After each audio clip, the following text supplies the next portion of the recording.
আমরা আমাদের চারপাশে যে সমস্ত গাছপালা দেখলাম তাদের ম্যাক্সিমামই হলো গুপ্তবীজী উদ্ভিদ বা অ্যাঞ্জিওস্পার্ম।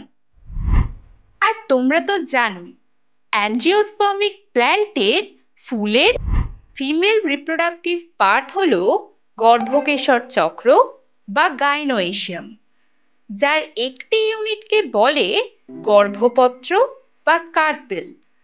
এই গর্ভপত্র গর্ভমুণ্ড বা স্টিগমা, গর্ভদণ্ড বা স্টাইল ও গর্ভাশয় বা ওভারি এই তিনটি অংশ নিয়ে গঠিত। এই ধরনের একটি কার্পেল যুক্ত স্ত্রীস্তবককে মোনোকার্পাস বলে, যা অপরাজিতা, মটর ইত্যাদি ফুলে দেখা যায়। আবার অনেক সময়ে কয়েকটি কার্পেল এরকম মুক্ত অবস্থায় থাকলে তাদের পলিকার্পাস বলে, যা পদ্ম, চাঁপা ইত্যাদি ফুলে দেখা যায়। আর কার্পেলগুলি যদি এরকম যুক্ত অবস্থায় থাকে তাহলে তাদের সিনকার্পাস বলে, যা জবা, টমেটো ইত্যাদি ফুলে দেখা যায়। এই গর্ভাশয়ের ভিতরেই থাকে ডিম্বক বা মেগাস্পোরাঞ্জিয়াম।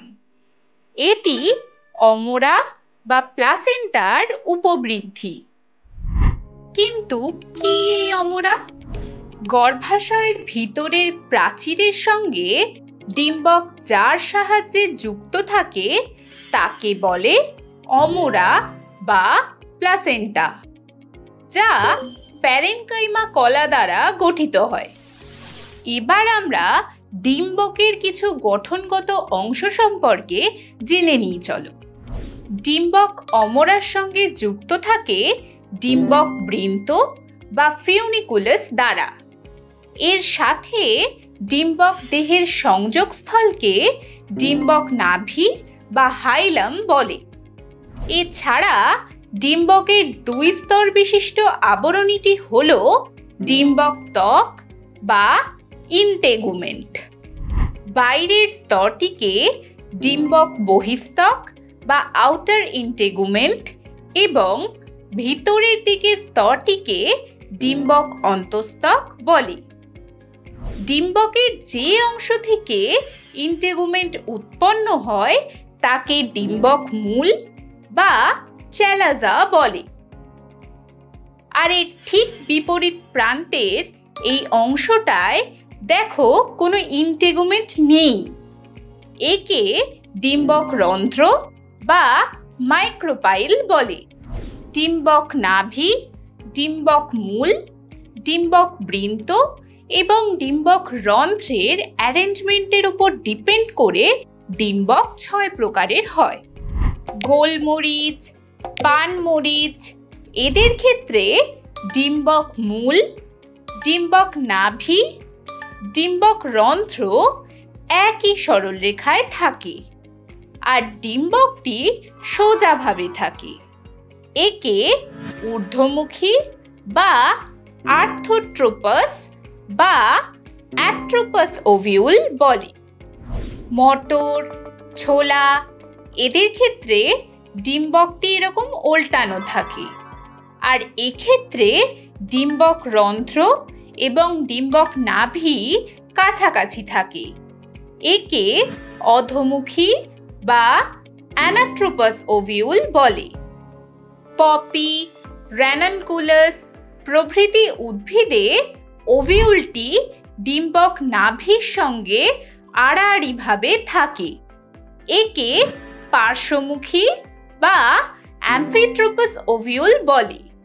আবার কালকাসুন্দা, সর্ষে এদের ক্ষেত্রে ডিম্বকটি এইভাবে বেঁকে যায়।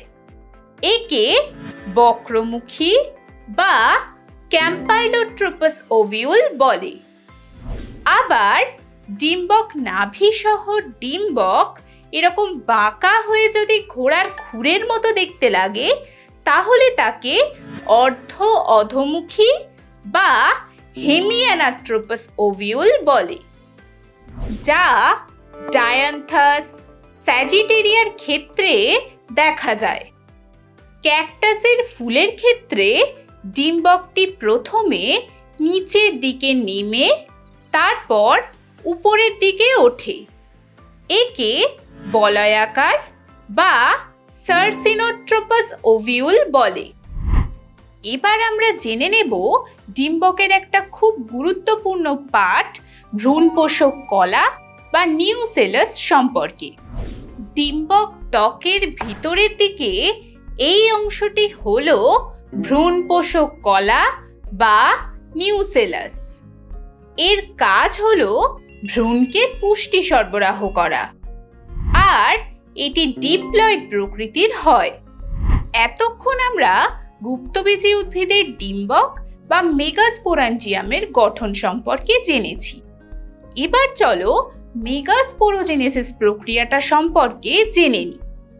সহজ কথায় মেগাস্পোরোজেনেসিস বলতে বোঝায় ডিম্বকের মধ্যে রেণুর উৎপাদন। অর্থাৎ এর সংজ্ঞা হিসেবে বলাই যায় যে সপুষ্পক উদ্ভিদের ডিম্বাশয়ের ভিতর স্ত্রীরেণু মাতৃকোষ থেকে মিওসিস পদ্ধতিতে স্ত্রীরেণু উৎপাদনের পর্যায়ক্রমিক পদ্ধতিকে বলে মেগাস্পোরোজেনেসিস বা স্ত্রীরেণু উৎপাদন।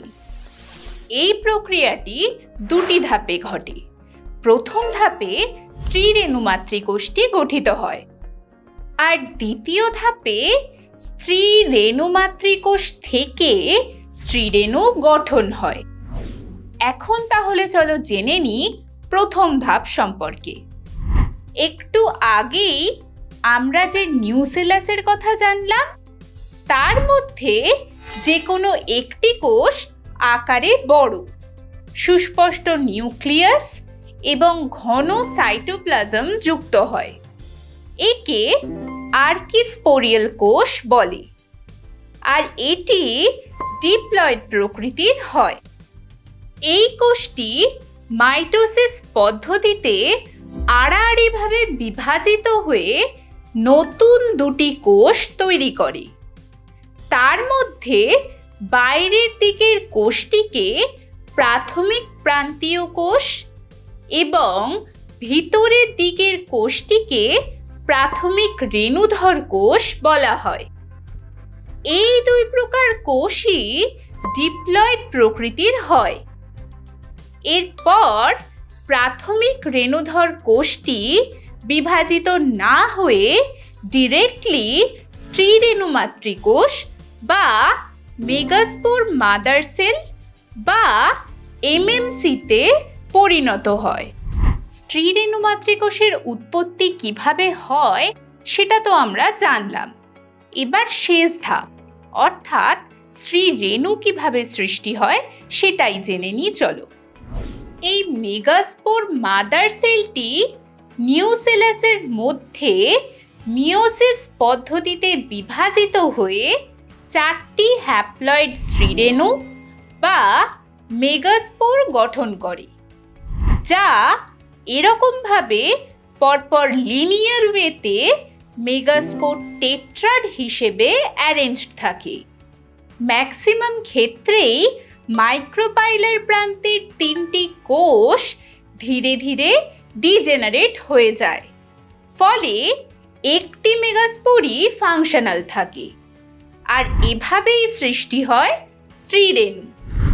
তাহলে আজ আমরা মেগাস্পোরোজেনেসিস পদ্ধতিটি সম্পর্কে বেশ কিছু কথা ডিটেলসে জেনে নিলাম।